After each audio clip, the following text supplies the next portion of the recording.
Ano ba yan? Pinaghiwalay pa talaga tayo ng grupo ni Sir. Oo nga eh, sayang naman. Galingan na lang natin sa paggawa ng thesis. Hindi ko pa naman gusto ang mga kasama ko. Kilalang mga tamad at may hina ang utak ng mga yun. May galit yata sa akin ng professor natin eh. Wala naman siguro. Nagkataon lang na sila ang makakasama mo.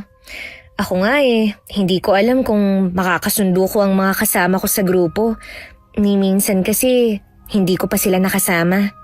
Magaling ka naman makisama kaya sigurado ako na makakasundo mo sila agad. Good luck sa ating lahat. Sana eh, malampasan ng buong batch natin ang hirap sa college. Sa totoo lang, wala akong pakialam sa iba nating classmate. Ang importante sa akin, makapagtapos at maghanap ng trabaho. Gusto ko na kasing mamuhay ng solo eh. Ibig bang sabihin eh, hindi ka muna tutulong sa mga magulang mo tsaka sa kapatid? Obligasyon nila na pag-aralin ako. Hindi pwedeng hihingi sila ng kapalit. Hindi rin kami mayaman ng pamilya ko, kaya naipangako ko talaga na kapag nakapagtapos ako at nagkaroon ng trabaho, tutulungan ko muna si inay para makabawi sa mga sakripisyo niya sa akin. Ang bait mo naman, kaya ka inaabuso ng iba eh. Wala namang masama kung magiging mabait, tsaka hindi naman ako pumapayag na abusuhin, no? Sabi mo eh. Uuwi ka na ba? May dadaanan pa ako. Mauna ka na lang, tsaka na lang ako sasabay sa'yo sa pag-uwi. Sige. Mauuna na ako sa'yo Ingat ka sa pag-uwi. Huwag ka ring magpapagabi ng uwi. Delikado na ang panahon ngayon. Daig mo pa mama ko eh. Sige na, uwi ka na. Baka hinahanap ka na ng nanay mo. Nagpapaalala lang naman ako sa'yo eh. Oo na, aalis na ako. Ingat ka din. Matagal na kami magkaibigan ni Leslie. Unang taon pa lang sa koleyo, agad na kami nagkapalagayan ng loob. Ilang beses ko na siyang naimbita sa bahay namin kaya kilala na siya ng inay ko. Nakarating na rin ako sa bahay nila at mabait naman ang pamilya niya sa akin. Malapit na kami magtapos sa koleyo. Hindi ko lang inaasahan na ang paggawa ng thesis magiging dahilan para masira ang matagal na naming pagkakaibigan. Matagal na yatang hindi pumupunta rito ang kaibigan mong si Leslie Busy po ngayon si Leslie at palagay ko may boyfriend siya na lagi niyang kasama. Ikaw ba anak, wala pang boyfriend? Wala po na Hindi ba sabi ko naman sa inyo, magtatapos muna ako ng pag-aaral? Ayoko po kasi na mawala sa focus at saka mahati ang atensyon ko. Makakapaghintay naman po ang love life Tama ka nga anak, kaya proud ako sa'yo dahil ganyan ka mag-isip Alam mo kung ano ang priority mo. Nakikita ko po kasi ang paghihirap nyo para lang mapag-aral ako. Hindi man sa pinakamagandang universidad, at least po, iginapang nyo po ako para makapag-college. Ayoko kasing matulad ka sa akin Hindi nakapagtapos kaya kung ano na lang na trabaho ang pinasok ko. Tsaka iba pa rin kasi kapag may hawak kang diploma. Yun ang panlaban mo sa mga tao mapangmata sa kapwa. Para po sa inyo, magtatapos ako. May tiwala naman ako sa iyo O paano, maiwan na muna kita May gagawin lang ako sa kusina. Sige po, Nay. Dito lang po ako sa kwarto at mag-aaral. Bata pa ako noon nang mamatay si Itay sa aksidente. Mula nga nun mag-isa na akong itinaguyod ni Inay. Wala rin kaming natanggap na tulong mula sa pamilya ni Itay noon. Dahil umpisa pa lang nagsasama ang mga magulang ko, ayaw na nila kay Inay. Mula nang mamatay ang aking ama, hindi na nila kami tinuring na pamilya. Buhay pa ang lola ko na nanay ni Inay. Malayo nga lang ang bahay niya sa amin. At kapisan ng isang kapatid ni nanay na wala pa ring asawa. Sila na lang ang natitira naming pamilya. Leslie! Sabay na tayo mananghalian? Sa labas ako kakain hindi sa kantin. Ganun ba? Matagal na kasi tayong hindi nagkakasama Hindi mo ba namimiss na kasama ako? Ang drama mo naman. Parang ilang araw lang naman tayong hindi nagkakasama. Halos 2 linggo na nga tayong hindi nagkakasama eh, kahit sa uwian. Akala mo naman taon na. 2 linggo pa lang naman pala eh. Galit ka ba sa akin? May dahilan ba para magalit ako sa'yo? Huwag mo namang sagutin ng tanong din ang tanong ko. Diretsahin mo na lang ako kung galit ka sa akin. Hindi ako galit sa'yo, okay? Pagod lang ako. Dumagdag pang problema sa bahay at sa thesis natin na halos ako lang ang gumagawa. Pasensya ka na sa akin ha. Dumagdag pa ako sa alalahanin mo. Nag-iisip kasi ako na baka galit ka sa akin dahil ayaw mong sumabay sa akin pag uwi. Kita mo na nga na madalang na akong kumain sa kantin eh. Mas nakakatipid kasi kapag sa labas ako kumakain dahil may nanlilibre sa akin. Yung boyfriend mo ba ang laging nanlilibre sa'yo? Oo, sa ibang eskwelahan siya nag-aaral. Sa ngayon, siyang nagpapasaya sa akin. Nawawala rin ang pagod ko kapag kasama ko siya. Sana naman ipakilala mo siya sa akin. Hindi ka man lang kasi nagkikwento tungkol sa kanya eh. Hindi naman kasi porke kaibigan kita, kailangan alam mo na ang lahat sa akin. Siyempre panghihimasok na yung gusto mong mangyari. Hindi naman yun ang intensyon ko. Gusto ko lang naman makilala ang lalaking nagpapasaya sa kaibigan ko. Tsaka gusto ko rin siyang makilatis. Hindi mo na siya kailangang kilatisin. Ako naman ang makikisama sa kanya at hindi ikaw. Ipinakilala mo na ba siya sa pamilya mo? Hindi pa. Baka kapag nakagraduate na tayo, tsaka ako siya ipapakilala sa pamilya ko.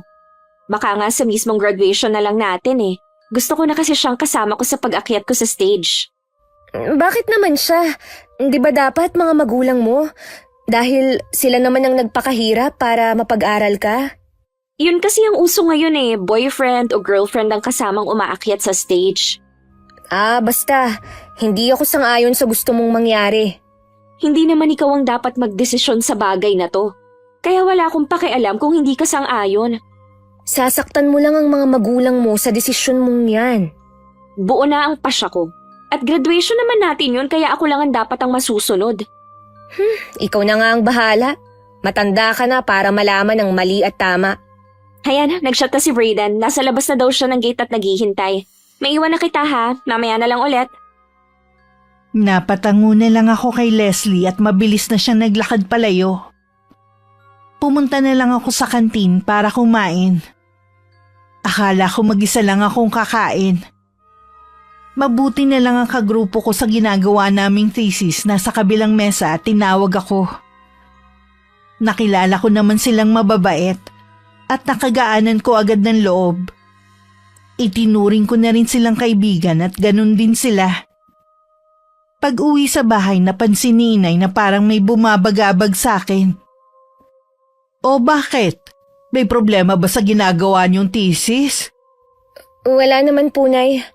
Bakit niyo naman po na itanong? Para kasing may problema ka eh. Hindi mo ba makasundo ang mga kagrupo mo? Hindi po, Nay. Mababait naman po silang lahat. Anong problema mo?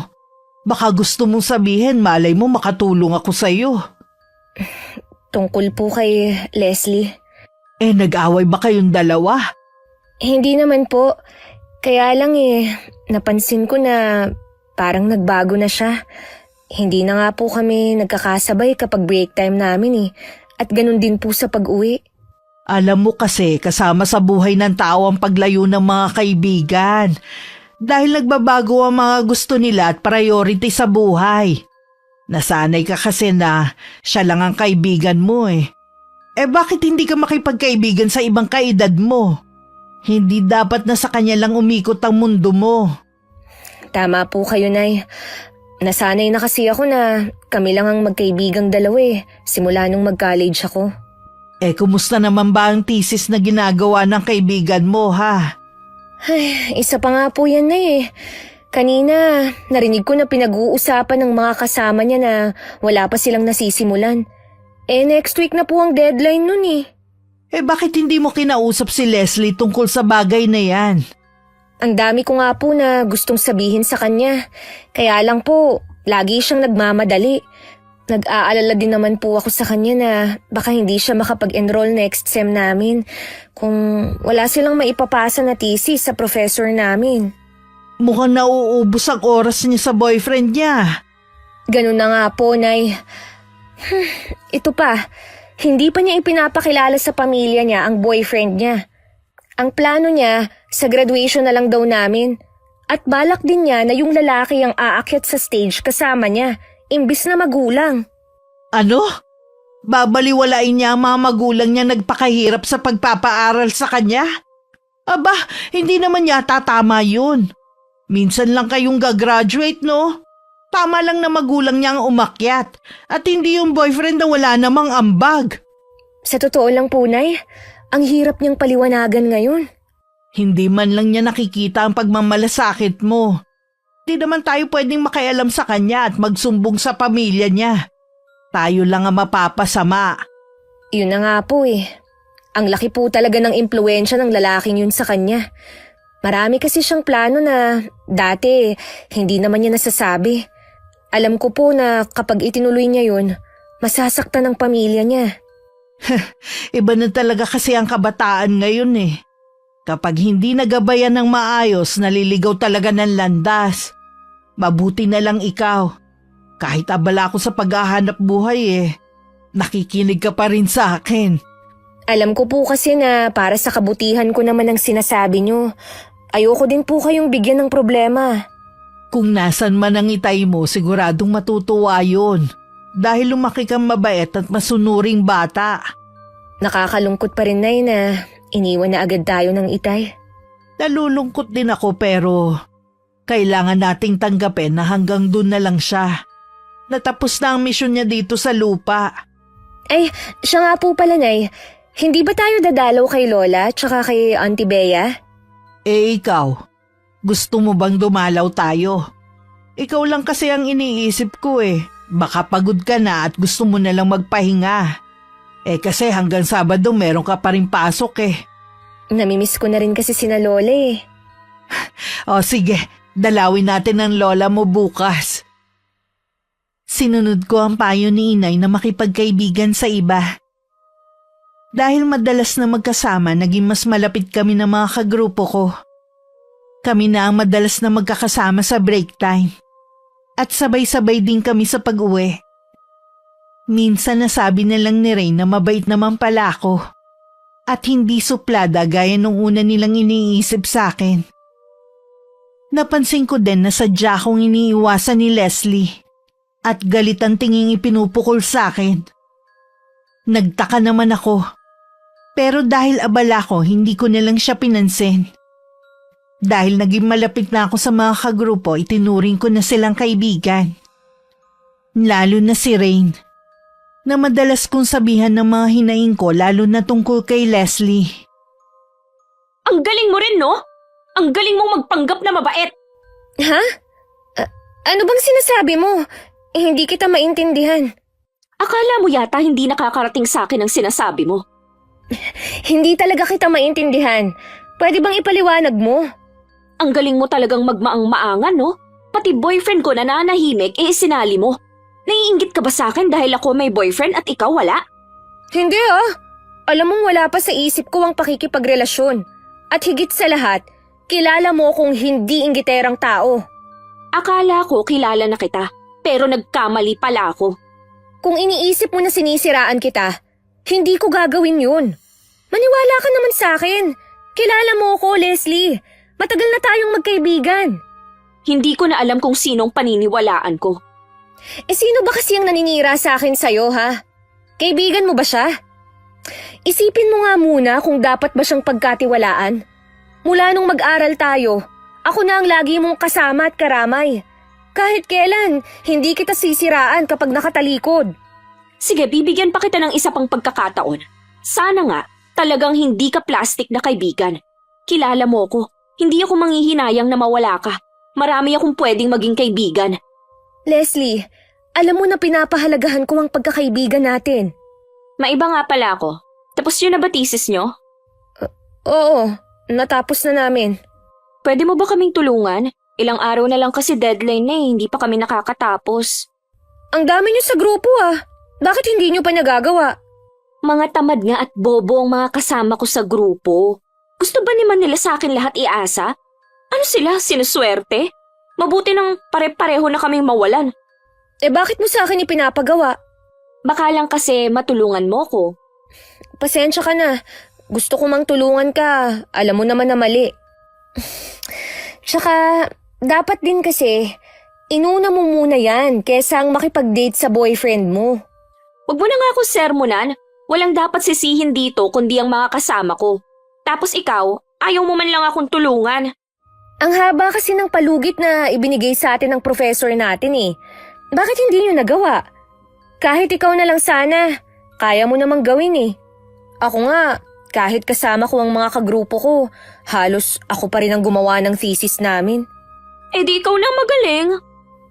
Magaling ka rin naman.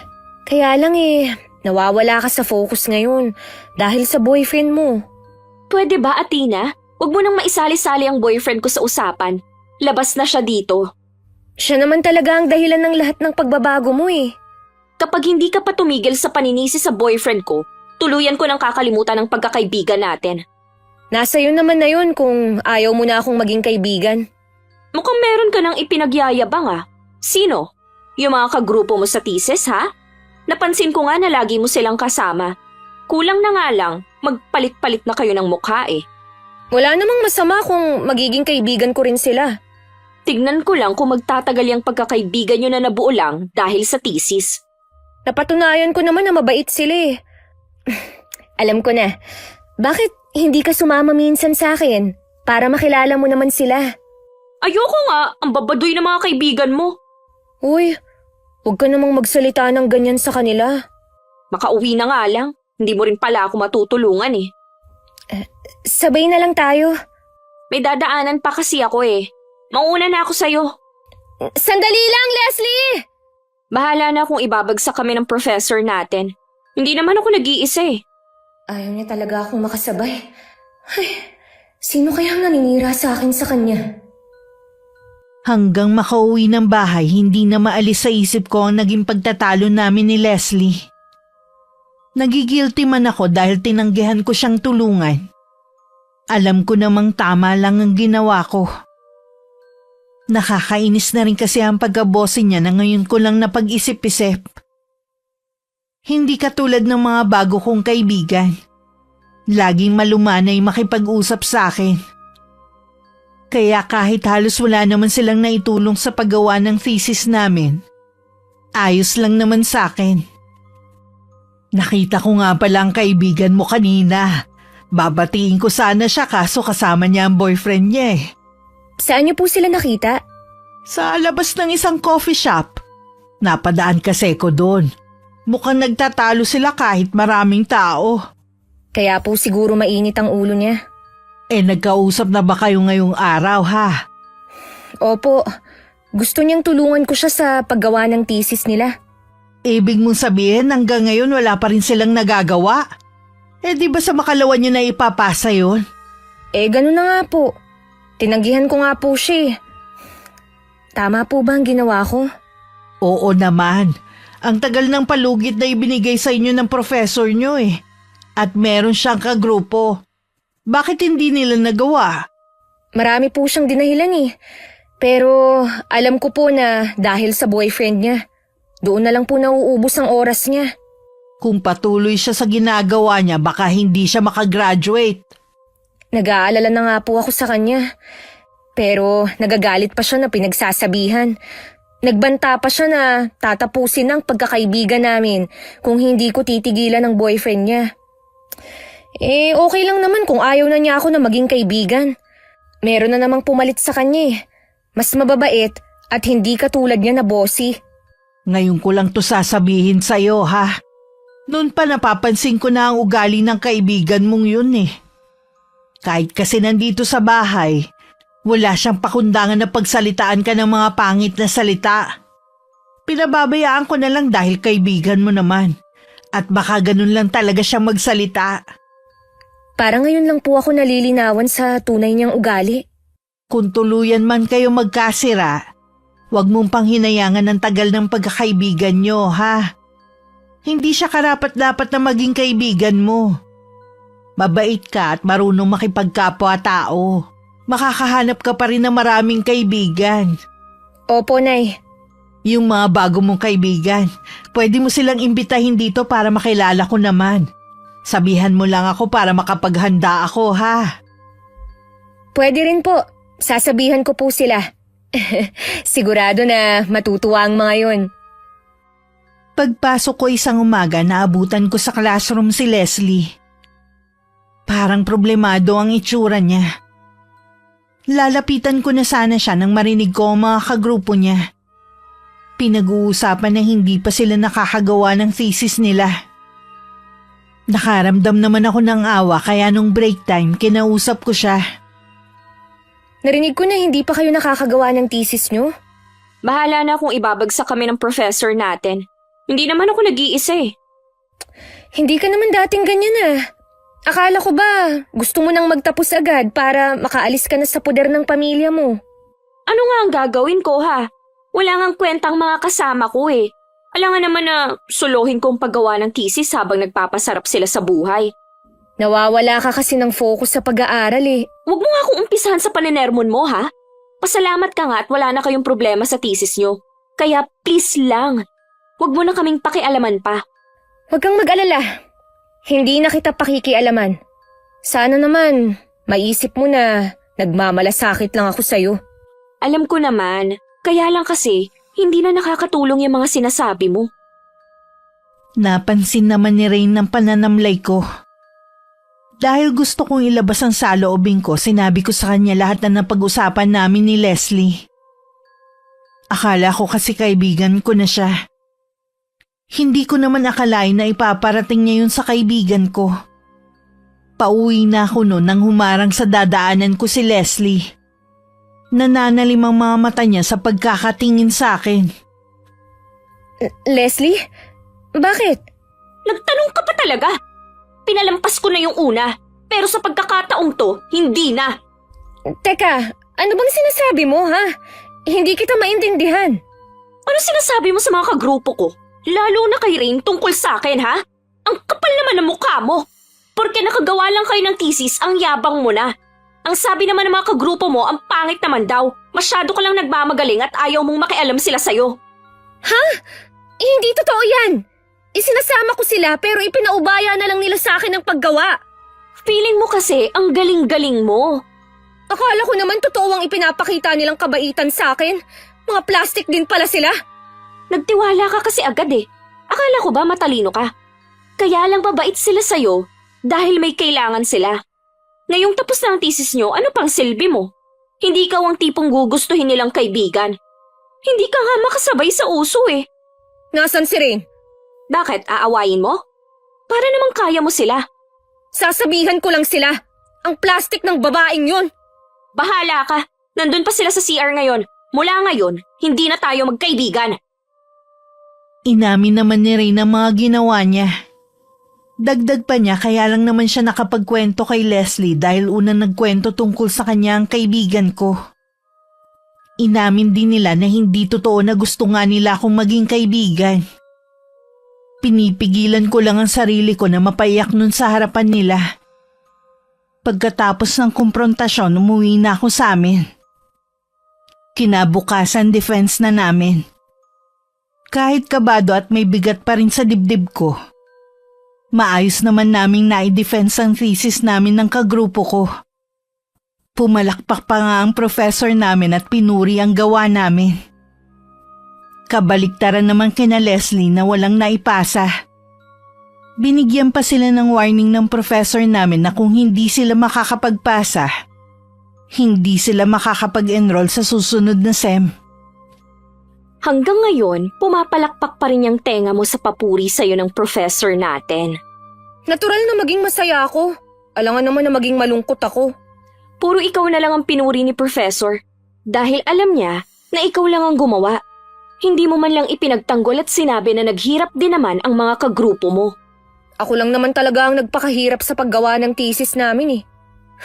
Pasalamat na lang sila at magkagrupo kami. Ang yabang mo naman. At ikaw naman, plastic. Akala ko si Rain lang. Yun pala, ikaw din. Leslie, pinagkatiwalaan kita.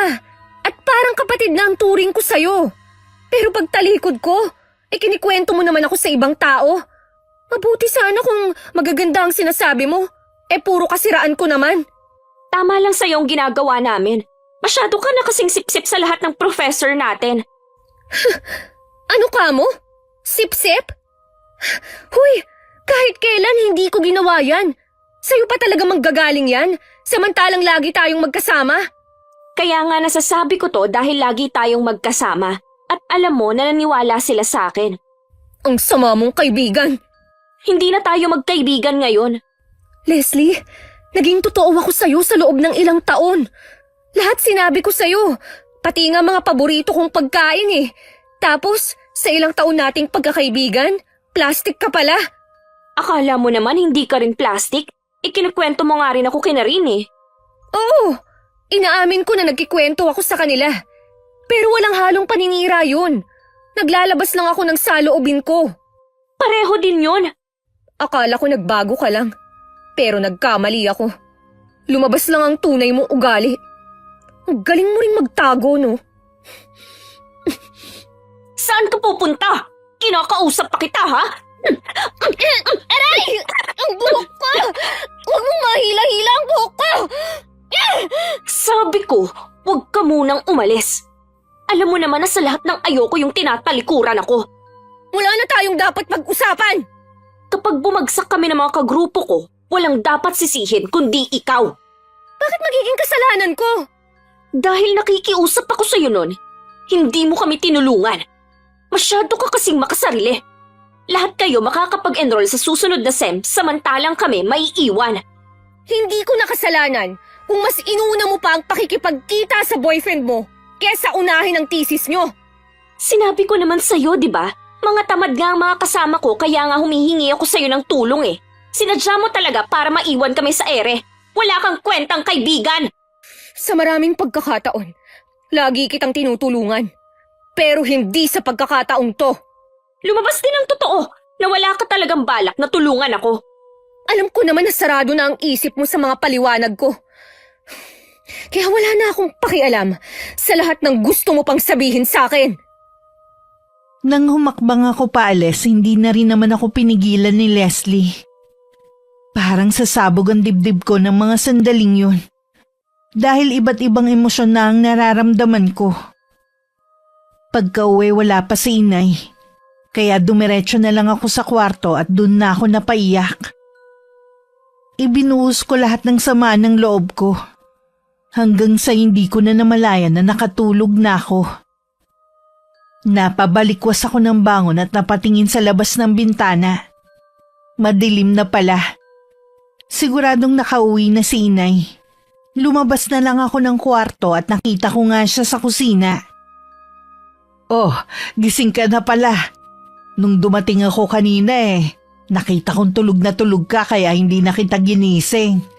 Umiyak ka ba? Namamaga ang mata mo ah. Baka po sa haba ng tulog ko kaya namamaga ang mga mata ko. Masama ba ang pakiramdam mo?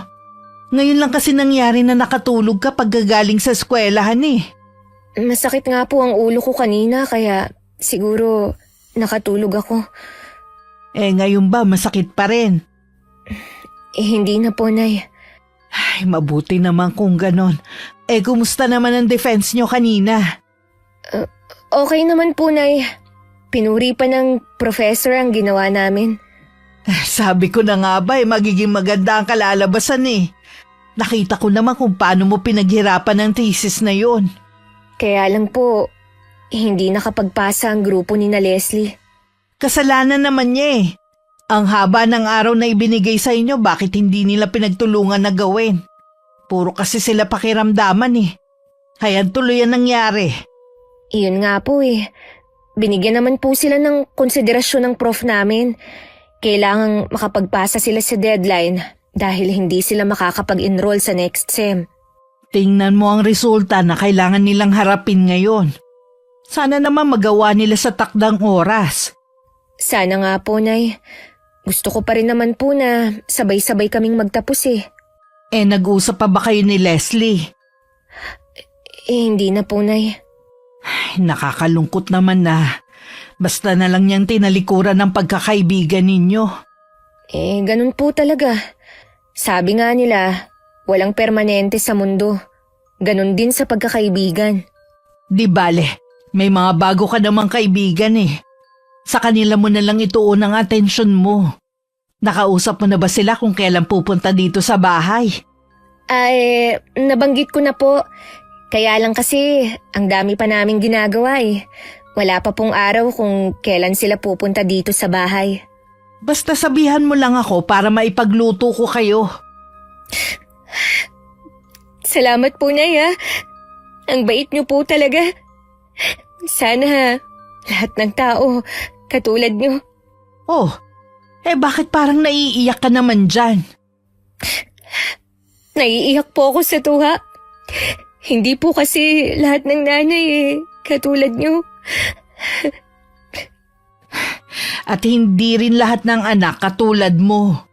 Ang mabuti pa maghahain na ako kaysa mag-iyakan pa tayo. Ako na lang po, Nay. Maupo na lang po kayo. Nang mga sumunod na araw, mas lalong lumaki ang away namin ni Leslie. Marahil dahil na rin sa panggagatong din ng mga kaklase namin.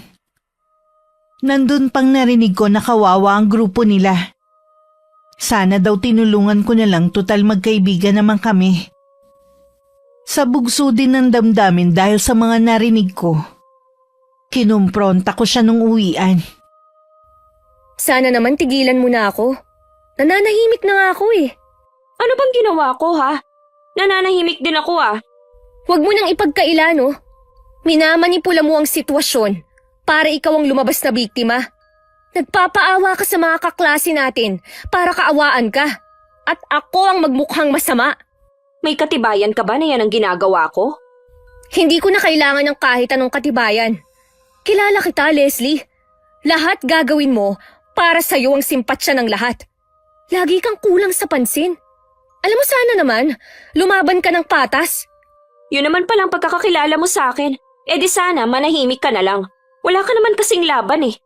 Ano bang mapapala mo sa pagsira sa akin, ha? Wala naman. Ano ba makukuha ko sa'yo, ha? Yun naman pala eh. Bakit ayaw mo akong tigilan? Galit ka pa rin ba dahil hindi kita tinulungan sa thesis nyo?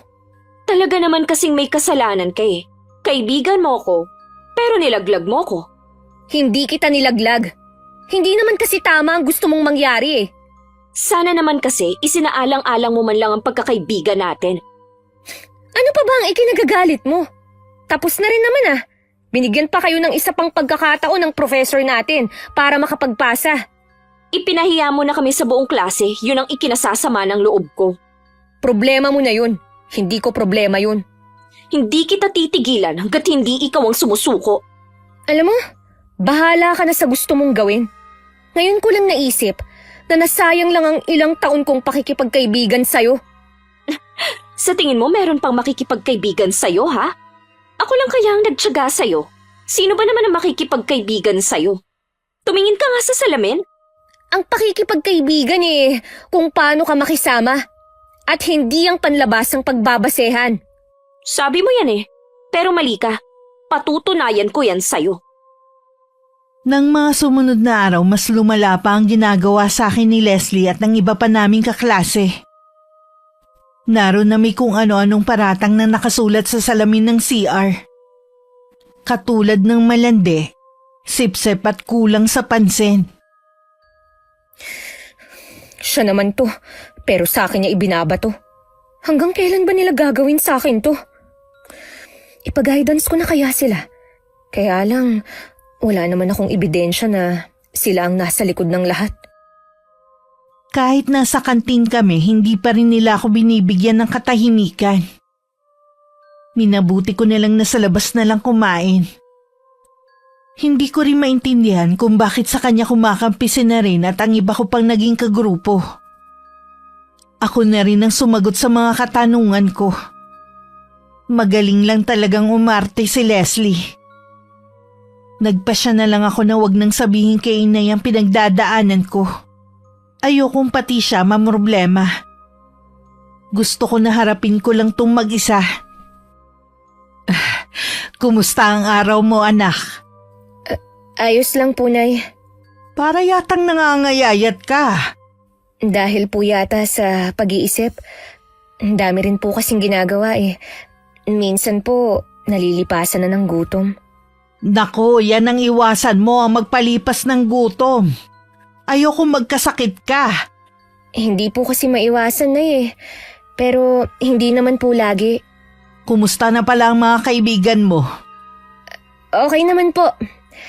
Kaya lang, Nay, huwag na po kayong umasa na makakapunta pa sila dito sa atin. Busy po talaga sila eh. Ayos lang naman kung hindi sila makakapunta dito sa bahay. Ang importante naman may mga bago ka ng kaibigan. Hindi magiging boring ang huling taon mo sa college. Oo nga po. Siya nga pala. Sa linggo dadalawin ko ang lola mo. Sasama ka ba sa akin? Hindi na muna po, Nay. Sa susunod na lang po ako dadalaw kay Lola. Marami pa po kasi akong kailangang tapusin bago ang sem break namin. O sige, sasabihin ko na lang sa lola mo. Maiintindihan naman niya yun eh. Gusto ko rin sanang dalawin si Lola Mirasol. Kaya lang natatakot ako na malaman niyang may mabigat akong problema. Malakas kasi ang pakiramdam ng lola ko. Para bang nababasa niya ang nasa isip ng isang tao. Gabi-gabi ako nagdadasal na sana matapos na ang ginagawang pangbubuli sa akin ng mga kaklase ko. Ipinapakita ko lang sa kanila na hindi ako naaapektuhan. Pero ang totoo, may mga gabi na hindi ako makatulog sa kakaisip. Nang mga sumunod na araw, mas lalo pang lumala ang ginagawa nila sa akin. Pati mga lalaki nakikisali na rin. Hindi lang mga parinig ang ginagawa nila sa akin. Nananakit na rin sila. May mga pagkakataon na habang naglalakad ako sa hallway, biglang may papatid sa akin. Kung ano-ano rin ang inilalagay nila sa locker ko. Ang huli nga patay na ahas. Narinig ko pa ang tawanan ni Leslie at mga kasama niya. Sobrang sama mo na talaga! Kulang na lang, tubuan ka ng sungay at buntot! Anong sabi mo, ha? Ipagkakaila mo na naman ba? Alam kong ikaw ang may kagagawa nito! Huwag kang basta magbibintang. Kasalanan ko ba kung bakit marami ang galit sa'yo at naaartehan? Ikaw lang naman ang may galit sa akin.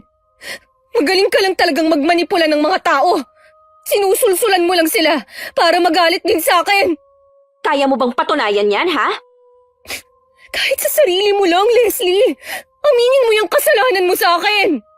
Wala akong aaminin dahil wala naman akong ginagawang masama sa'yo. Imbes na gawin mo na lang ang thesis nyo para makahabol kayo. Pambubuli pa talaga ang inuuna mo. Wala ka nang pakialam kung hindi man kami makapasa. Walang dapat sisihin dito kundi ikaw. Tingnan natin kung makakapagsalita ka pa sa akin ng ganyan. Oras na ipinatawag ka sa dean's office. Sige, magsumbong ka. Diyan ka naman magaling ang sumipsip kung kani-kanino. Wala na akong pakialam kung yan ang isipin mo sa akin. Basta magsusumbong na ako. Saan ka pupunta, ha? Umalis ka sa daraanan ko. Hindi ka pwedeng umalis dito. Titiwan mo ako! Hindi! Dito ka lang! Itinulak pa ako ni Leslie na dahilan para matumba ako sa sahig. Pinalibutan pa nila ako. Tuwing tatangkain ko na bumangon, itinutulak ako ng isa sa kanila pabalik gamit ang paa. Inilabas din ni Leslie ang cellphone nito at merong ipinakita sa akin. Nanlaki naman ang mga mata ko sa pagkabigla.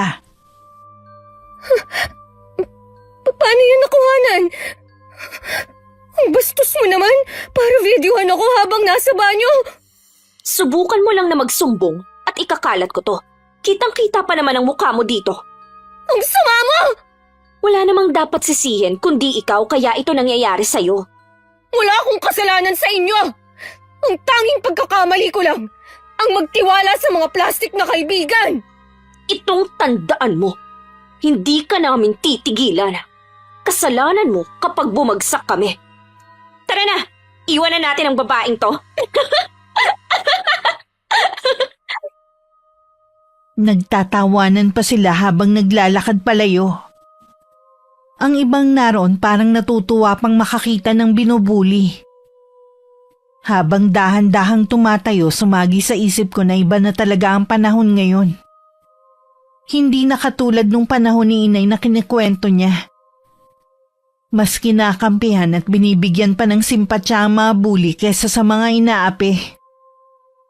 Ilang beses kong tinangkang magsumbong, pero lagi ako nauunahan ng takot na baka hindi rin ako paniwalaan lalo't wala akong kakampi. Walang magpapatotoo sa reklamo ko sa kanila.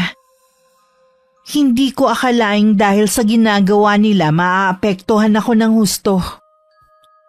Ano nangyari sa'yo kanina? Bakit wala kang presentation? Ayaw mo nun? Hindi ka masasapawan? Hoy, kahit kailan hindi mo ako masasapawan. Mas di hamak naman na magaling ako sa'yo kahit noon pa. Kita mo nga, madali lang sa akin na magkaroon ng maraming kaibigan. Oo. Plastic ng mga kaibigan. Yan ba ang ipinagmamalaki mo, ha? At least ako may mga kaibigan. Hindi katulad mo, mag-isa lang. Nakakaawa ka naman. Ano bang gusto mo? Bakit hanggang ngayon ayaw mo pa rin akong tigilan? Tinatanong mo ko kung anong gusto ko? Teka, mag-iisip ako pwede bang magpakamatay ka na lang? Total naman, wala na ring saysay ang buhay mo. Wala kang kaibigan dito at wala ka ring kakampi. Kaya mabuti pa, tapusin mo na lang ang buhay mo. Sige, kung yan ang gusto mong mangyari. Ha? Gagawin mo talaga? Kung yan ba talaga ang gusto mo eh? Nababaliw ka na nga yata eh. O baka nagpapaawa ka na naman? Leslie, kahit naman kasi anong gawin at sabihin ko, puro hindi maganda ang sasabihin mo. Kaya sige lang, bulihin niyo pa ako hanggat gusto niyo. Oh, saktan niyo pa ako. Utusan mo pa ang mga kaibigan mo. Ipakalat mo na rin yung video na nasa'yo. Gawin mo kung anong magpapasaya sa'yo. Di sige, kung yan ang gusto mo, huwag mo lang akong sisisihin ha. Mula nga nun mas madalas na ang nararanasan kong pambubuli sa kanila. Tuluyan na rin ako nawalan ng focus sa pag-aaral. Tuwing tinatanong ako ng mga professor namin kung may problema ako, laging wala ang sagot ko. Isa ka sa mga mahuhusay na estudyante ko. Kaya nagtataka ako kung bakit biglang bumaba ang performance mo sa academics. Kung may problema ka, pwede mo namang sabihin para matulungan kita. Salamat po sa pagmamalasakit niyo, sir. Pero wala po akong problema. Kung magpapatuloy ang pagbaba ng grades mo, baka hindi ka makapasa. Sayang naman ang 1 taon. Nahihirapan lang po talaga akong mag-aral, sir. Huwag mo sanang isipin na nanghihimasa ako sa personal mong buhay. Madalas kasi nakaka-apekto sa pag-aaral ang pakikipag-boyfriend. Wala po akong boyfriend, sir. Kung iyon ang ibig niyong sabihin. Kung ganon, problema sa pamilya? Kami na lang po ni inay ang magkasama sa bahay. Lahat po ginagawa niya para sa akin. Yun naman pala eh. Huwag mo sanang sayangin ang sakripisyo ng nanay mo para sa'yo. Siya ang unang masasaktan oras na hindi ka makapagtapos. Para naman po sa kanya ang lahat ng ito. Kaya lang po, hindi ko na kayang mag-aral at pumasok dito. Nakakaranas ka ba ng pambubuli? Hindi po, sir. Athena, kung hindi ka magsasalita, paano ka namin matutulungan? Wala naman po talaga akong problema. Nahihirapan lang po talaga akong mag-aral. Kapag handa ka na magsabi, nandito lang ako ha? Kailangan mong labanan kung ano man yung pinagdadaanan mo. Huwag mong isipin na mag-isa ka lang. Opo, sir. Salamat po sa inyo. Aalis na po ako. Nakarating kay Leslie ang pagpapatawag sa akin ng professor namin. Sa CR kinorner na naman nila ako. Sa pagkakataong yun, wala na akong nararamdaman na anumang takot na baka meron na naman silang gawin sa akin. Blankong tingin lang ang ibinigay ko sa kanila. Bakit ka ipinatawag ni Sir Gio? Nagtanong lang siya kung bakit bumaba ang grades ko. Sigurado kang wala kang sinabi na kahit ano sa kanya? Kung meron, sana ipinatawag na kayo. Siguraduhin mo lang talaga, Athena. Huwag mong kalilimutan na may hawak kami na sisira sa buhay mo. Hindi lang dito namin ipapakalat, maging sa social media. Tingnan ko lang kung may mukha ka pang maihaharap sa mga tao. Gawin mo na lang, Leslie. Huwag kang puro kuda. Talagang hinahamon mo ko ah. At sa mga kasama mo na dati ko ring kagrupo. Ikaw rin. Totoo ang pakita ko sa'yo.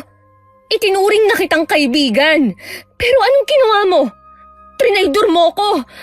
Hindi na nga kayo nakatulong sa paggawa ng thesis natin. Ni isang thank you. Wala man lang akong narinig sa inyo. Mawala kayong utang na loob. Hindi ka pa kasi mamatay-matay eh. Sip-sip ka naman at ang arte-arte pa. Yun na lang ba ang lalabas sa bibig mo, ha? Nakakainis na kasi ang bait-baitan mo eh. Peke naman, gusto mo lang magpaawa. Hindi mo lang kasi matanggap na mabait talaga ako. Na totoo akong makisama. Umalis ka na nga! Baka maingundgud ko pa mukha mo sa inodoro. Tahimik lang ako na lumabas ng CR. Huminto ako sa may labas ng pinto at narinig kong sinasabi ni Ray na sumusobra na nga si Leslie. Mukha naman daw talaga akong mabait at hindi tulad ng sinasabi niya. Nakikiusap pa ang babae na tigilan na ako at baka kung ano pang maisipan kong gawin. Pero nagmamatigas si Leslie. Nagpapanggap lang daw akong mabait para kaawaan. Mas kilala daw niya ako. Kahit si inay may napapansin ng kakaiba sa mga kinikilos ko. At biglang pagbagsak ng katawan ko. Anak, alam ko na meron kang mabigat na pinagdadaanan. Sabihin mo sa akin ang problema. Wala po akong problema. Stress lang po ako sa pag-aaral. Gusto mo bang umuwi muna tayo sa bahay ng lola mo para kahit papano makapag-relax ka? Hindi rin po ako makakapag-relax doon dahil sigurado na uusisain ako ni Lola. Para namang hindi niyo siya kilala. Kung gusto mo, mamasyal na lang tayo sa mall. Matagal na rin tayong hindi nakakapag-banding eh. Wala po ako sa mood, Nay. Mas gusto kong magpahinga na lang dito sa bahay. Bakit ba ayaw mong sabihin kung may gumugulo sa'yo? Wala nga po, Nay. Marami lang pong ginagawa kapag nasa college na. Hindi ako naniniwala. Alam ko meron kang problema. Tingnan mo nga yung sarili mo, ang payat mo na. May mga gabi rin na bukas pa ang ilaw sa kwarto mo. Alam ko na hindi ka makatulog. Bahala po kayo kung ayaw niyong maniwala. Kilala kasi kita kaya nasasabi ko to. Nakikiusap po ako sa inyo. Huwag niyo muna akong usisain. O sige, pero lagi mong tatandaan na nandito lang ako, ha?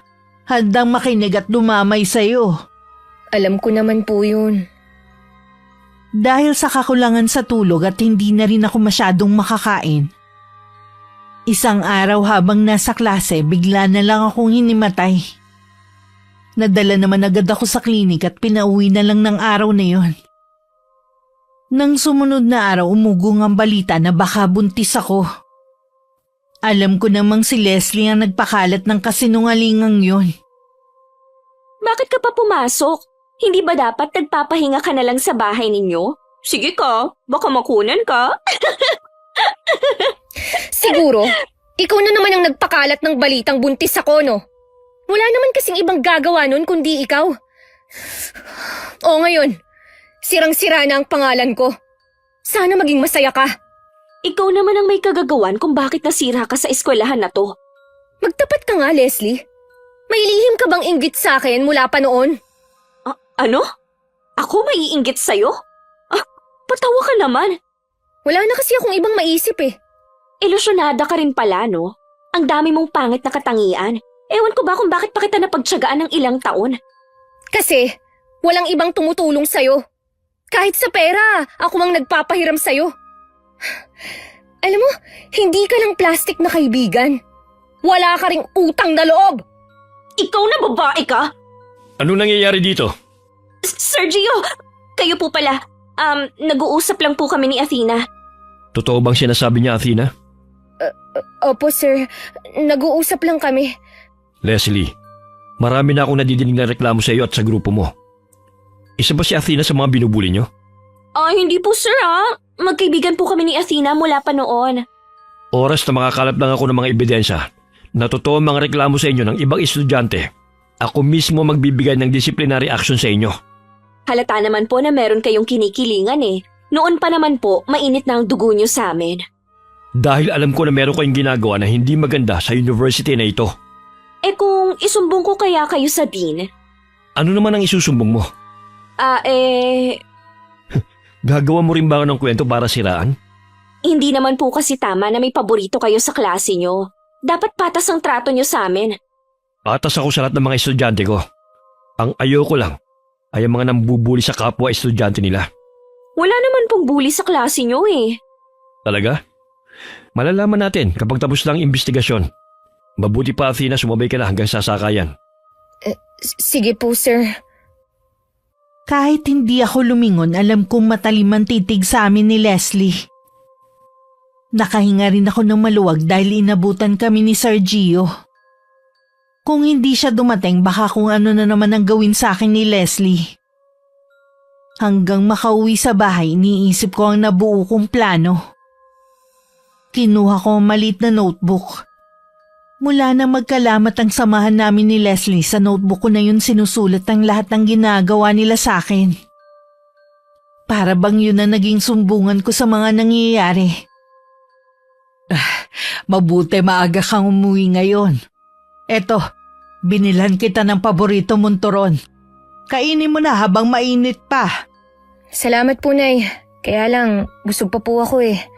Hindi mo pa rin ba sasabihin ang problema mo, ha? Bakit ba ang kulit niyo, ha? Sinabi na ngang wala akong problema eh. Athena, kailan ka pa natutong sumagot ng ganyan, ha? Paulit-ulit kasi ang tanong niyo eh. Para bang wala kayong tiwala sa akin? May tiwala ako sa'yo, alam mo yan. Bilang ina, alam ko na meron kang hindi sinasabi sa akin. At yun ang gusto kong malaman. Wala nga po akong itinatago sa inyo. Maniwala naman po kayo sa akin. O sige na, hindi na kita pipilitin pa. Tapos sa susunod na araw, magtatanong na naman kayo. Mabuti pa, Nay, wag niyo na akong kausapin. Eh hindi naman pwede yun, anak. Dadalawa na nga lang tayo sa bahay na to eh. Hindi pa ba tayo mag-uusap?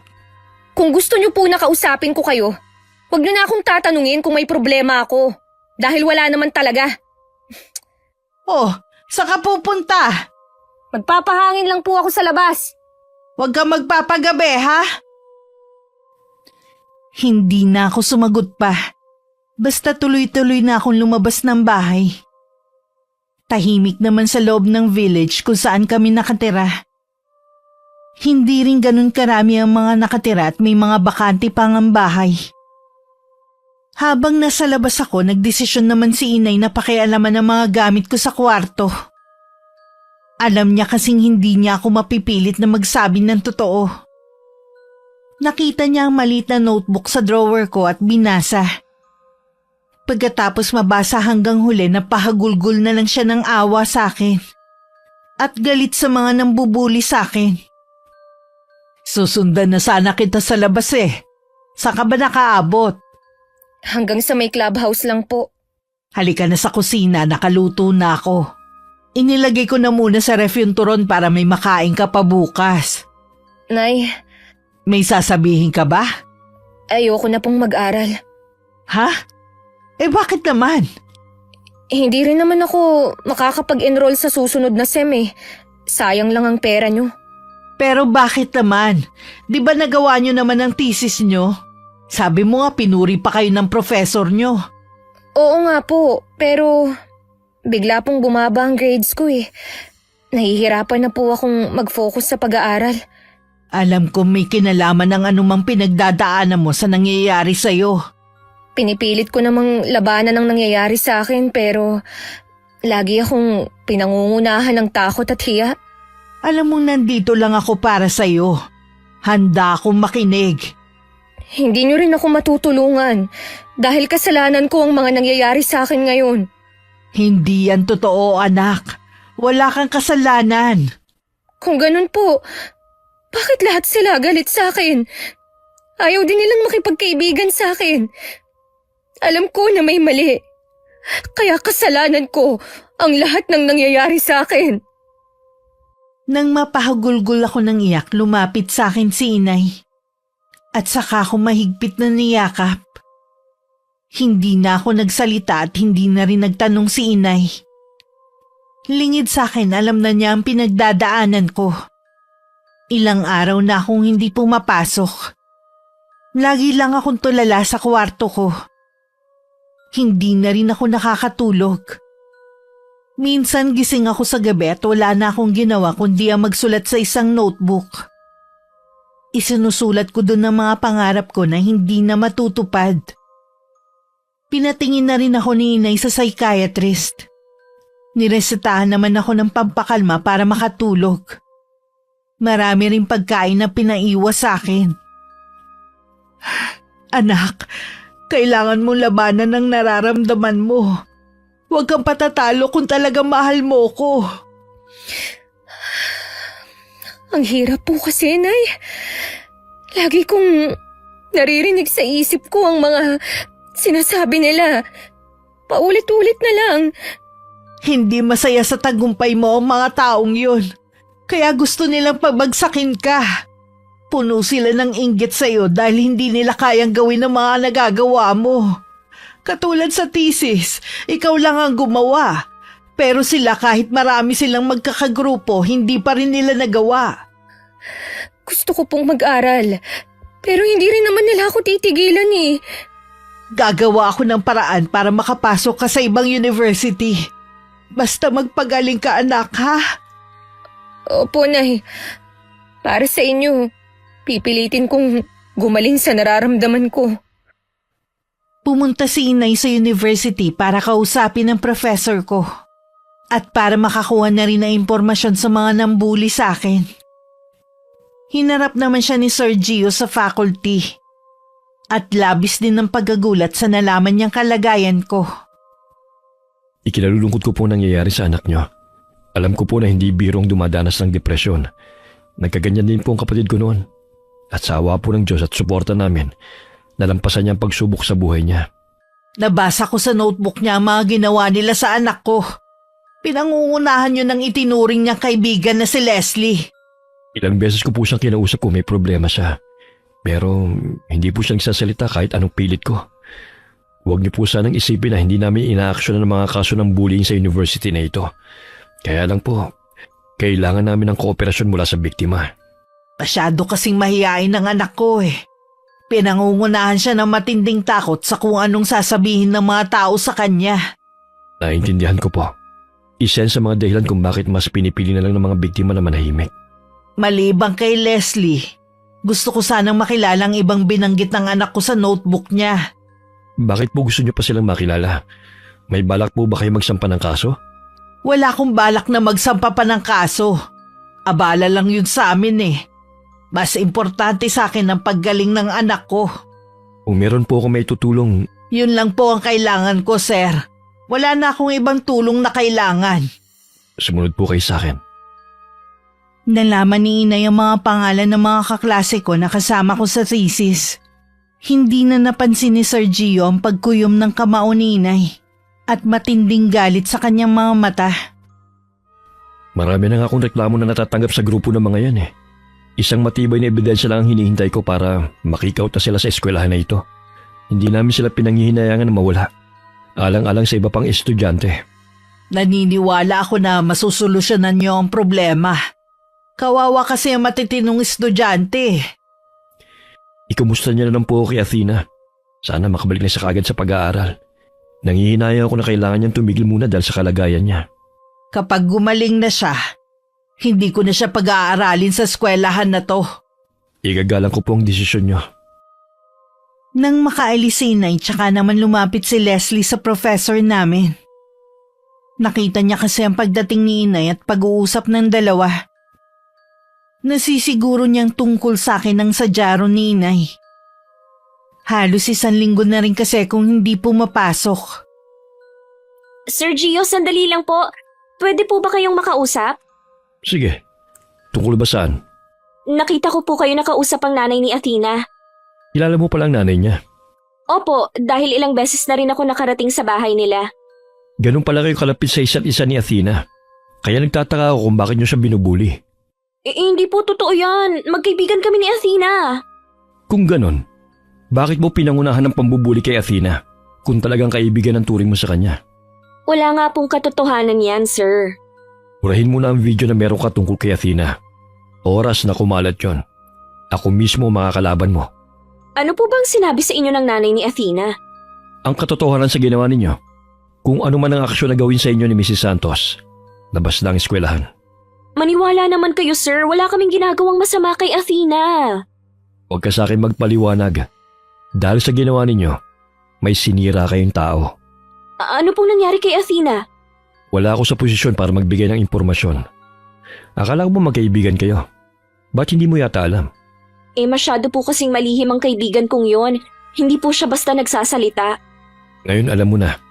Pwede mo siyang puntahan sa bahay nila at kausapin ang nanay niya. Ganun na nga lang po ang gagawin ko. Malapit na magsimula ang susunod niyong klase. Mabuti pa pumasok ka na sa room niyo. Sige po, sir. Kahit si Rain at iba ko pa naging kagrupo, labis din ang pag-aalala. Iniisip nilang baka nagkasakit ako dahil sa pangbubuli nila sa akin. Sinisisi rin nila si Leslie. Dahil ilang beses na nilang pinagsabihan na tumigil na.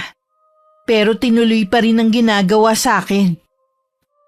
Para pare-pareho tayong mapanatag, pupuntahan ko siya sa kanila. Aalamin ko ang tunay na dahilan kung bakit hindi na siya pumapasok. Kinakabahan man, pumunta pa rin si Leslie sa bahay namin. Ilang beses siyang tumawag bago lumabas si Inay. Natigilan pa si Inay nang makilala siya. Matinding pagpipigil lang sa sarili para hindi siya makagawa ng hindi maganda. Magandang hapon po, Aling Terry. Nandyan po ba si Athena ngayon? Wala siya dito ngayon. Nasaan po siya ngayon? Ilang araw na po kasi siyang hindi napasok. Nagbabakasyon sa lola niya si Athena. Bakit hindi na lang po niya hinintay ang sem break namin bago magbakasyon? Malapit na naman po. Yun kasi ang napagdesisyonan namin. Papasok pa po ba siya?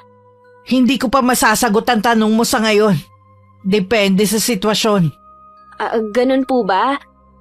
Meron po bang nababanggit sa inyo si Athena? Tungkol saan? Wala po. Kalimutan niyo na po ang tinatanong ko. Walang sinasabi sa akin ng anak ko. Pero nabasa ko lahat ng mga ginawa niyo sa notebook niya. Ano pong nabasa niyo? Ikaw, Leslie, tinanggap kita sa bahay namin dahil kaibigan ka ni Athena.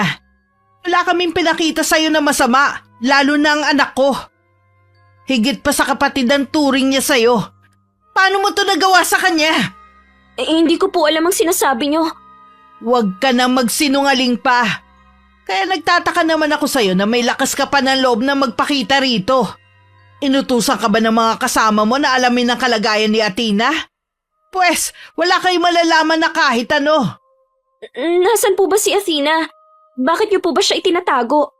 Para hindi niyo na siya masaktan muli. Maniwala po kayo, Aling Terry. Wala kaming ginagawang masama sa anak niyo. Ano? Sasabihin mo rin ba sa akin na kasalanan ng anak ko ang nangyari sa kanya? Sasabihin mo rin bang dahil maarte, sip-sip, mahilig magpaawa ang anak ko, ha? Hindi ko po yan sinabi sa kanya. Sinungaling! Sa tingin mo sa'yo ako maniniwala, ha? Sa ginawa niyo sa anak ko, lahat ng sangkot sa pangbubuli sa kanya pagbabayarin ko ng mahal. Kung balak niyo pong magsampa ng kaso, mag-aaksaya lang kayo ng panahon. Wala naman kayong pruweba na ginawa nga namin yun sa kanya. Maraming paraan para magbayad kayo sa mga kasalanan nyo. Kaya ihanda nyo ang mga sarili nyo. Ano pong pinaplano nyo? Umalis ka na! Opo, aalis na ako. Hindi niyo ako kailangan sigawan. Habang naglalakad palayo, palingon-lingon pa si Leslie kay Inay na nakatayo pa rin sa labas ng bakuran namin. Ang bilis pa rin ng pintig ng puso niya. Tsaka lang siya tumigil nang makaliko na siya sa isang kanto. Hindi kaya wala na si Athena? Para kasing nagluluksa ang nanay niya eh. Kanina sa university nakasuot siya ng itim at ngayon itim pa rin. Babalik ulit ako, kailangan kong malaman ng totoo. Nang sumunod na araw, bumalik ulit si Leslie sa bahay namin. Dahil mababa lang ang bakod namin, nagawa niya yung akyatin. Sakto namang bukas ang mga bintana. Mula ron nakita niya mag-isang kumakain si inay at parang umiiyak pa.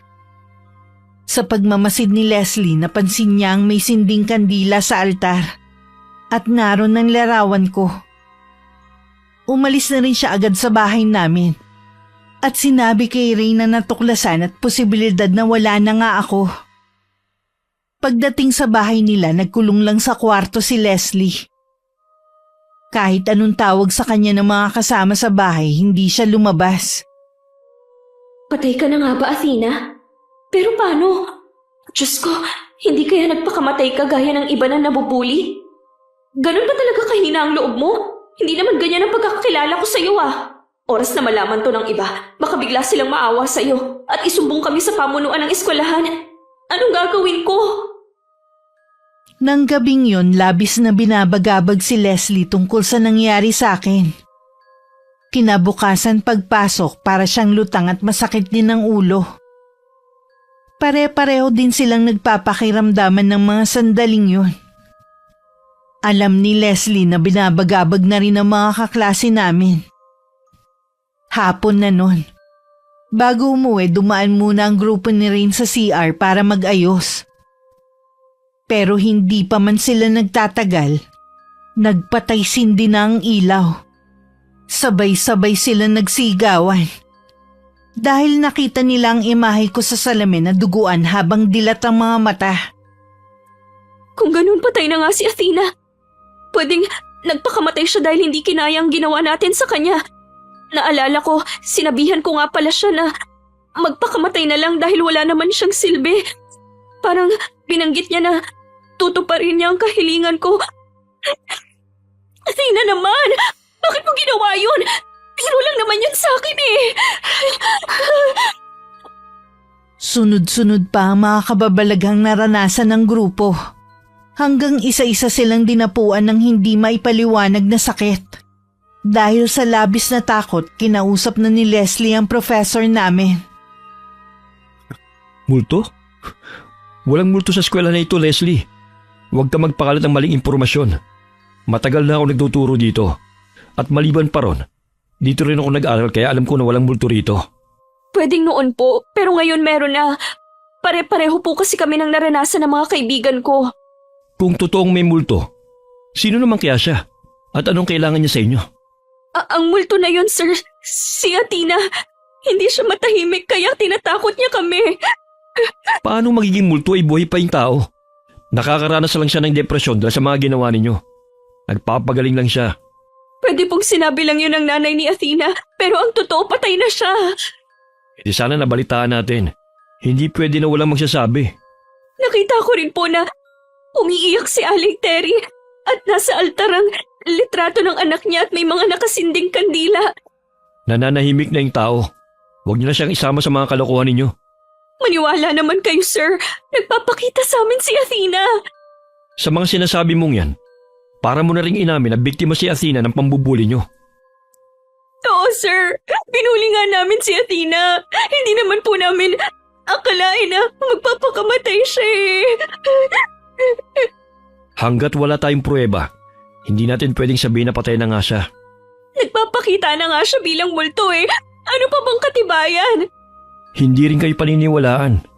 Iisipin lang ng ibang tao na nasisiraan kayo ng bait. Hindi dapat lumabas sa eskwela na ito mga sinasabi ninyo. Malaking kasiraan yan sa university. Alam ko naman po yun. Wala naman ako pinagsasabihan na kahit sino. Kesa isipin mong sinasabi mong multo, bakit hindi mo dalawin yung kaibigan mo? Mas importante na makamusta mo sila. Pupuntahan ko naman po sila Gusto ko lang po talaga kayong makausap. Nang makaalis si Leslie, napaisip din si Sir Gio. Naging estudyante pa rin naman niya ako, kahit hindi na ako pumapasok. Kaya naman nagpasya siyang pumunta sa bahay namin. Naabutan pa niya si inay na nagwawali sa labas ng bahay. At puro itim ang kasuotan hanggang sa pin sa paa. Bigla naman sumagi sa kanya ang mga sinabi ni Leslie. Uminom muna kayo. Salamat po Aling Terry. Nagkabalap pa po kayo. Bakit bigla kayo napadalaw dito sa amin? Gusto ko lang po sana kumustahin si Athena. Nagpapahinga po ba siya ngayon? Kasalukuyan nagbabakasyon ng anak ko sa bahay ng lola niya. Sa tingin ko kasi mas maigi na lumayo muna siya. Kayo pong masigit na nakakalam sa bagay na yan. Kumusta naman po ang lagay niya? Paayos naman na siya. Sana tuloy-tuloy na para makabalik na siya sa pag-aaral niya. Natutuwa po akong marinig yan. Kahit saan pa siya pumasok, gusto ko po na makapagtapos siya ng pag-aaral. Alam ko po na yun ang pangarap niya eh. Nararamdaman ko ang tunay na pagmamalasakit ninyo sa anak ko. Maraming salamat. Lahat po ng estudyante ko, pinagmamalasakitan ko po. Numero 1 din po na ayoko ng pambubuli sa kapwa. Kaya naapektuhan po talaga ako sa nangyari kay Athena. Walang dapat sisihin kundi si Leslie at mga kasama niya sa nangyari sa anak ko. Hindi ko sila mapapatawad sa ginawa nila. Hindi naman po sa kinakampihan ko sila. Pero mga bata pa rin po sila at hindi nila namang ginagawa nila. Kulang lang po sila sa gabay ng mga magulang. Hindi katwiran yan para gawin nila yun sa anak ko. Hiniling pa nila na sana mamatay na lang ang anak ko. Tama ba yun? May isip pa ba sila? Alam na nila ang tama at mali. Sadya lang talaga na masama sila. Sa pangunguna ko po, inaalam na namin ang iba pa nilang nabuli. Ipapatawag rin po namin ang mga magulang nila. Hindi sapat yun para mabigyan ng hustisya ang ginawa nila sa anak ko. Naiintindihan ko pong nararamdaman ninyo. Pero sana po lawakan nyo rin ang isip nyo. Alam ko po na hindi madaling pinagdaraanan ni Athena. Pero sana po, huwag po puro galit ang pairali natin. Pasensya na kayo, may gagawin pa kasi ko eh. Salamat sa pagdalaw nyo ha. Sasabihin ko na lang kay Athena na dumalaw kayo. O sige po. Salamat din po sa inyo, Aling Terry. Alis na po ako. Bago umalis, sumulyap pa si Sir Gio sa altar. Tanging mga kandila lang ang nakita niya doon na walang sinde. Hanggang sa may gate pa siya hinatid ni Inay.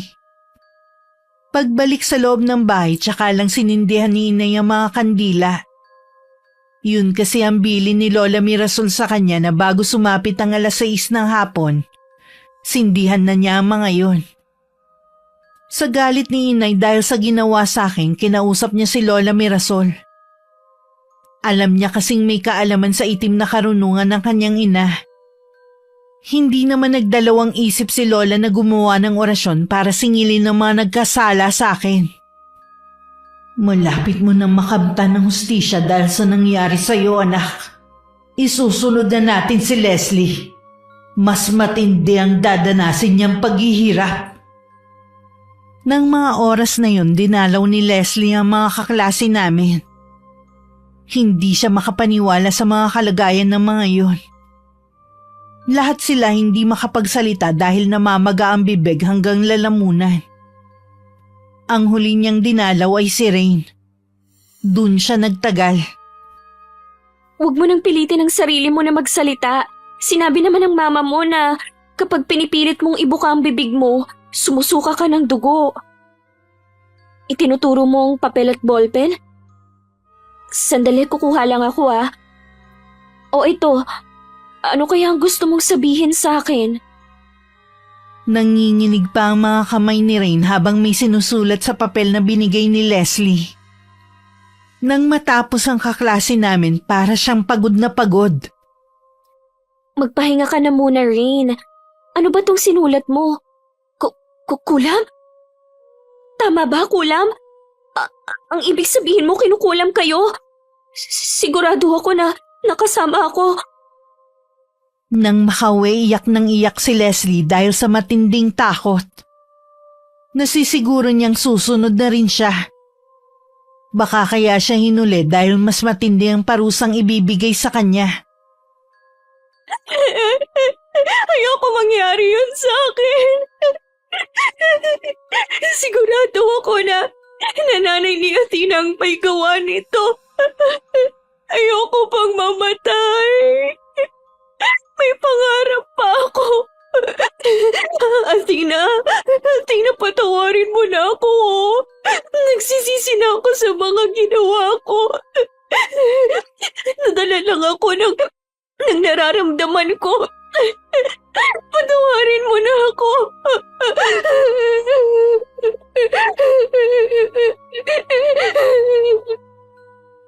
Kahit may takot, pumasok pa rin si Leslie. Buong oras ng klase, balisa siya. Pakiramdam niya tuloy pinagtitinginan siya ng mga kaklase.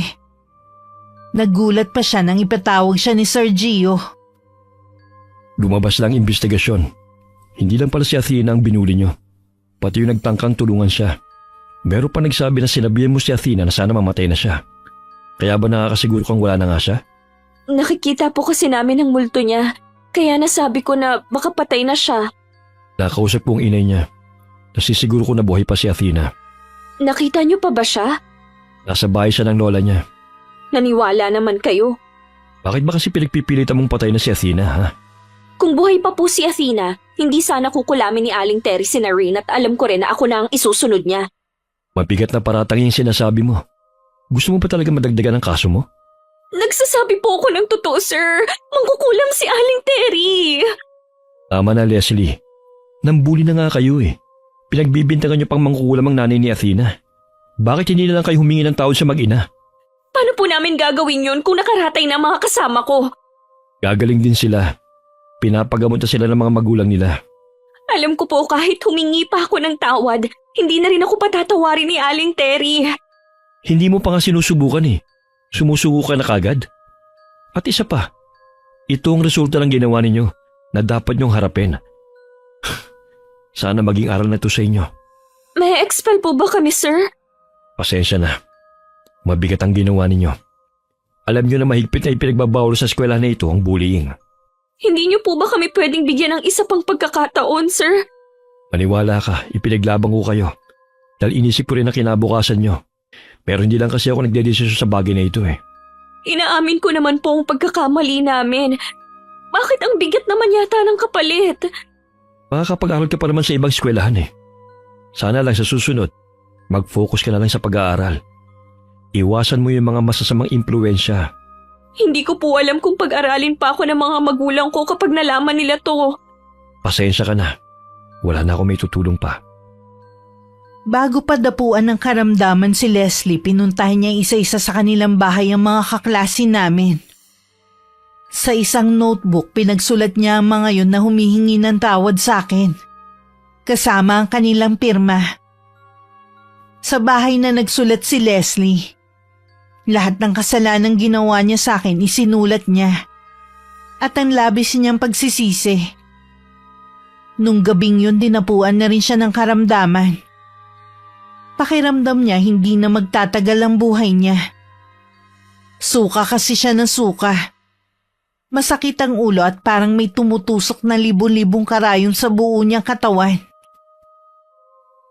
Natutuwa ako at maaliwalas na ulit ang mukha mo. Salamat po, Nay, sa walang sawa niyong pagdamay sa akin. Hindi mo kailangan magpasalamat sa akin, anak. Nanay mo ko at mahal kita. Mahal ko rin po kayo, Nay.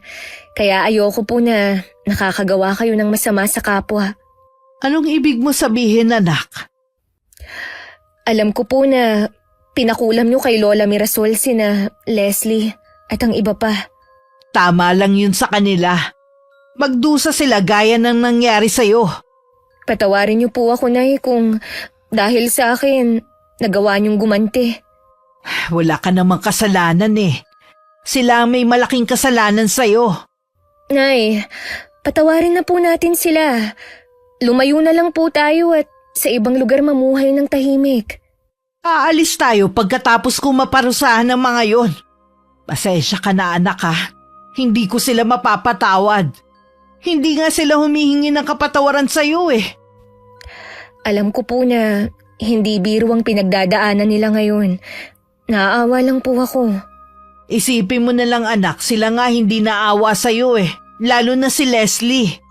Matigas din po pala ang loob niyo. Dahil sinaktan ka nila kaya ako nagalit ng ganito.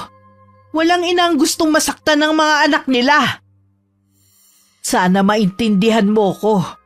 Hindi kita mapagbibigyan sa pagkakataong to.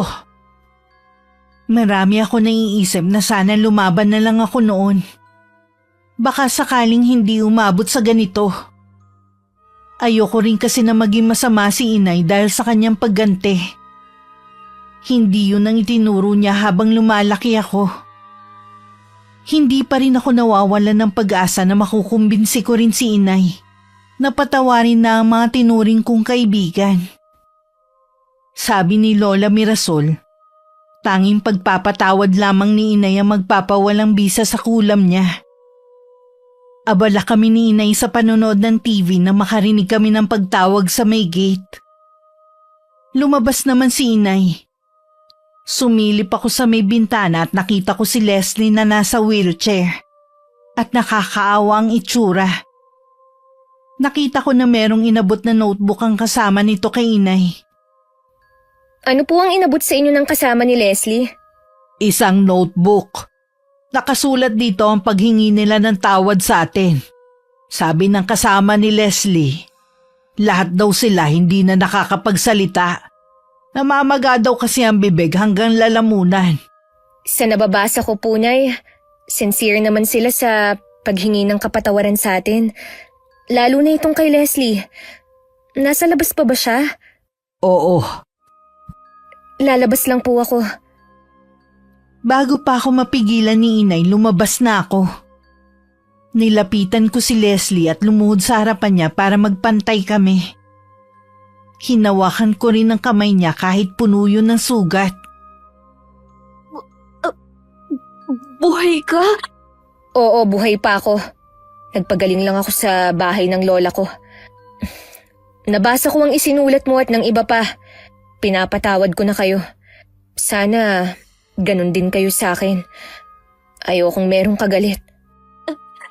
Hindi kami galit. Tama ka. Inggit lang kami sa'yo. Huwag ka nang magsalita pa. Alam ko na hirap ka na. Salamat din at nalaman ko na hindi na kayo galit sa akin. Kung makikita mo si Narin, pakisabi na pinapatawad ko na sila. Athena! Nay, maawa na po kayo sa kanila oh. Nagsisisi na sila sa nagawa nila. Talaga bang yan ang gusto mo? Opo, Nay.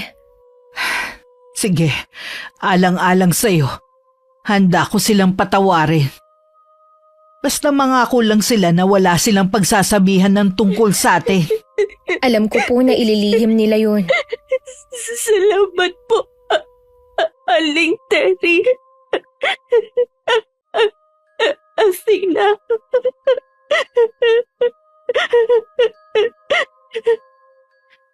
Gumaling agad si Leslie at ang iba pa naming kaklase. Yun na rin ang huli naming pagkikita ni Leslie. Mula nang lumipat kami, wala na akong naging balita sa kanila. Hindi ko na rin sila hinarap sa social media. Hahayaan ko na lang na ang tadhana ang magtakda sa pagkikita namin. Sa kasalukuyan, nakatapos na ako ng pag-aaral. Naghahanap na lang ako ng trabaho. Natupad ko na rin sa wakas ang isa sa pangarap ko, ang makatapos. Para na rin natupad ang pangarap ko nang makapagtapos ka. Nay, utang ko po sa inyo kung nasan ako ngayon. Hindi na ako mag-aalala kung sakali mang maiwan kang mag-isa. Dahil alam kong kakayanin mo na nang wala ang tulong ko. Habang buhay ko po kayong kailangan, Nay. Hindi ko po alam kung paano mabubuhay kung wala kayo. Ngayong nakatapos ka na, pwede ka nang tumanggap na manliligaw. Naku, Nay, wala pa po yan sa isip ko. Ayokong magmadali lalo't gusto ko munang magtrabaho. Sinasabi ko lang naman baka kasi isipin mo pinaghihigpitan pa rin kita hanggang ngayon. Hindi ko po yun naiisip. Kontento na po ako na kayo lang ang kasama. Wala na po akong mahihiling pa. Habang buhay ako, gusto kong suklian ang lahat ng sakripisyo ng nanay ko para sa akin. Isa sa ipinagpapasalamat ko na hindi tuluyan naging masama si inay. Alam ko pinagsisisihan na rin niya ang mga nagawa noon. Yun naman ang importante. ang matutong magpatawad kahit gaano pa man kabigat ang naging kasalanan ng isang tao. Mawawala na ang bigat sa dibdib. Gagaan pa ang buhay. Wakas. Alam ko pinagsisisihan na rin niya ang mga nagawa niya noon. Mawawala na ang bigat sa dibdib. Gagaan pa ang buhay. Wakas.